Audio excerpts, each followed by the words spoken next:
Professor 3 of Palawan State University and a member of Bureau of Philippine Standards Technical Committee on Information Technology Subcommittee and serve as a member of CHED's National Pool of Technical Assessors for Information Technology Program and TESDA Accredited Competency Assessor.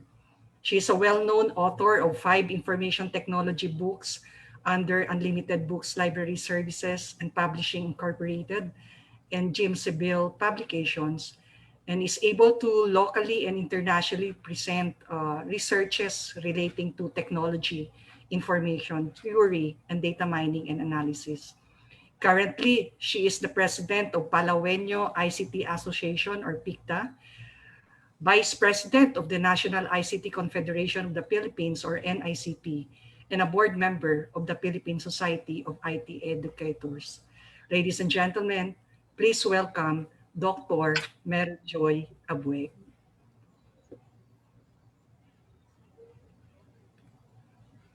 Thank you, Director Cheng. Good afternoon.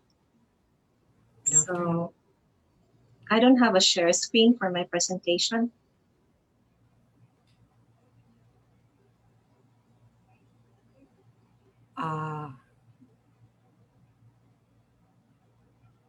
So can we call the tech team to share the presentation of Dr. Joy? Okay, good afternoon. So, my presentation is about the human resource development initiatives of the Philippine Society of IT Educators, the National ICT Confederation of the Philippines, and the Palaweno ICT Association. Since I am wearing the 3 hats as the Board of Trustee of Philippine Society of IT Educators, the Vice President of NICP, and the President of PICTA. Next slide, please. Okay. So the PSITE, or the Philippine Society of IT Educators, launched the PSITE MIMAROPA through the leadership of Professor Boogie Boydon and the regional CHED Regional MIMAROPA Director, Attorney Joselito Aliswag. So MIMAROPA means Mindoro, Marinduque, Romblon, Palawan. So through the partnership between CHED MIMAROPA and PSITE National, we had a 3-session for the launching of PSITE MIMAROPA with 20.7 thousand views and 170 per share on Facebook Live and 200 plus participants in Zoom.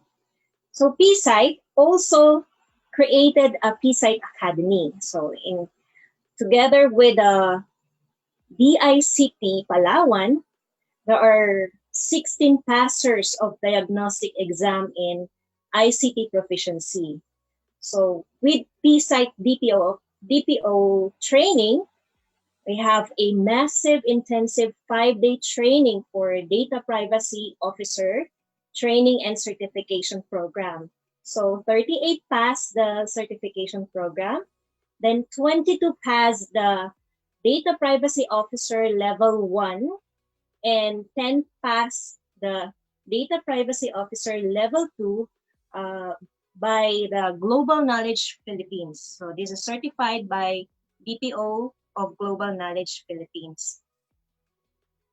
PSITE also conducted a survey on the needs analysis of all its members in regarding to this, the needs of the teachers or academics in terms of what are they going to teach, or what are the assess needs that they need to be enhanced in terms of teaching. So PSITE created a PSITE webinar series based on that survey needs or needs assessment.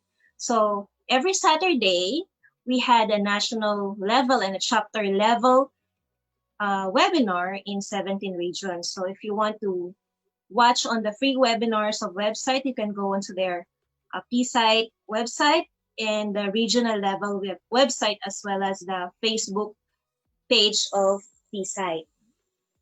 So in response to COVID-19, PSITE developed a academic talent development strategy. So first is the courseware, in helping the other faculty or other members of PSITE IT educators in building the courseware like module development and the creation of the most essential learning outcomes in each programs, in each courses.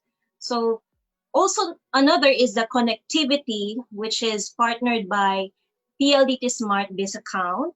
Then the devices, which are sponsored by Lenovo. So in such a way that PSITE members can avail discounts when it comes to Lenovo devices. So those are the initiatives of PSITE. Next. Let's move on with the National ICT Confederation of the Philippines, headed by our president, Michael Chu Lim. So the NICP conducted capacity development on newly formed ICT councils. As of now, we are 83 ICT council members. We also partner with Department of Information and Communications Technology, Huawei Academy, the HEMAP, IBPAP, PSIA, ACPI, GDAP. So for the free webinar and webinar series on ICT enhancement. So we also partnered with Servio. While Servio is provide solutions for SME to achieve digital maturity. So they provide infrastructure, employee engagement, digital management, customer support, process automation. So Servio is now working with the 4 early adopters. So the Davao ICT Council, the CDO, Zamboanga, and Pampanga. Next, NICP also participated in 2020 Canadian Chamber International ICT Awards. So as well as with the digital governance of the Department of Information Communication Technology, the Department of Interior and Local Government, and the NICP. So NICP also endorsed the COVID Tracer app, which is the CLEAR, or the Citizens Logistic and Early Assessment Report tool, as a contact tracing app. So there are 3 first local government units who acknowledge the power of data to help in the fight against COVID-19. These are the citizens of Butuan City, Naga City, and Zamboanga City, who endorse also and use the contact tracing app CLEAR. So NICP is also gearing towards startup and acceleration. So we have upcoming NICP hackathon for startups and accelerations. Okay, next slide, please. So let's move on with the Palaweno ICT Association. So since Palawan is the most active in BIMP-EAGA ICT cluster. So for now, the Palawan ICT Council, together with the DOST MIMAROPA, have trained DepEd teachers for learning environment of STEM teachers and students on robotics and mechatronics, and training workshop on basic Arduino based on microelectronics and robotics.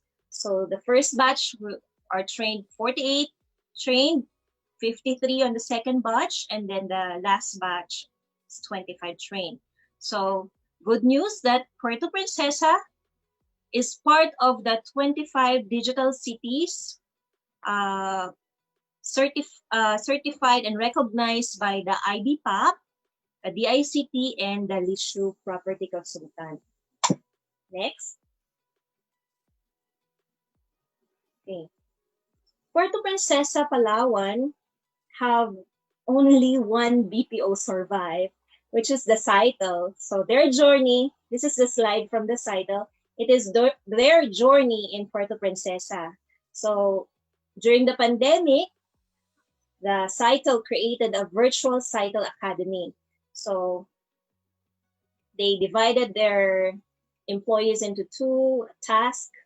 There are on-site employees working, and there are virtual employees working. So they also rolled out webinars. So partnered with the DICT Palawan cluster, the Palawan State University, and the Western Philippine University. So there are seminars on free webinars for Palaweno. So in partnership with DICT Palawan and the university in Palawan as well. So they also partner with senior high schools and hotels. So according to Sitel, local government is very supportive of Sitel. So they are granted exemptions from most restrictions. So let's move on to the next slide. So right now, our challenges and that things that need or call to actions. First is the poor internet connectivity. So internet connectivity is sometimes unstable. So there are ups and downs. Usually in a public area, there are minimum to maximum of 1 Mbps download, and then less than 1 Mbps for download. So that's the average. So if you get the fiber, you can have the 7 Mbps upload and then 4 Mbps download. So still unstable, but you are paying for the fiber for 25 Mbps, but you only get 7 Mbps. So like in the hotel, they are paying more, but they only get sometimes below 1 Mbps. So another challenges or that needs call for action is the power outage and the interruption. So usually there are scheduled brownouts in Puerto Princesa and in Palawan, and sometimes there are no scheduled. There are due to disaster, due to heavy rain, heavy wind. So there are power interruptions as well. So that is also the challenge of Sitel, the power outage of our local power electricity Paleco. So those are the challenges that we face here in Palawan and Puerto Princesa City. Thank you so much. Let's move on to the next slide. So for more information, you can reach me at mjabueg@psu.palawan.edu.ph. Thank you so much.